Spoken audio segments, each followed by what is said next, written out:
আজকের ভিডিওটা আপনার জন্য। এই যে আমার পাশে দেখতে পাচ্ছেন একটা লম্বা তার, এই তারটি কি শুধু ইঁদুর মারা ফাঁদ না, এটি একটি মানুষ মারার ফাঁদও। এই যে এখন শ্রাবণ মাসে সবাই ধানের পাতা ফেলাচ্ছে, এই পাতা ফেলানোর সাথে সাথে এদের পাতাগুলো রক্ষা করার জন্য এরা এই মরণ ফাঁদটি পাতে।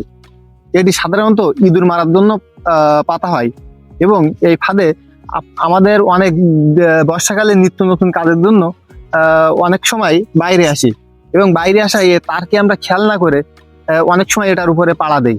পাড়া দেওয়ার সাথে সাথে এটাতে কিন্তু নিশ্চিত মৃত্যু। তারপরেও আমরা এখানে পা দেই, কারণ আমরা অসতর্কবশত পা দিয়ে থাকি। তাই আমি সর্বসাধারণের কাছে যারা রাতে চলাফেরা করেন তারা অবশ্যই সতর্ক থাকবেন, লাইট না নিয়ে বাইরে বেরোবেন। আর এগুলো যারা দিয়ে থাকেন এই তারগুলো, এরাও অবশ্যই সতর্ক থাকবেন।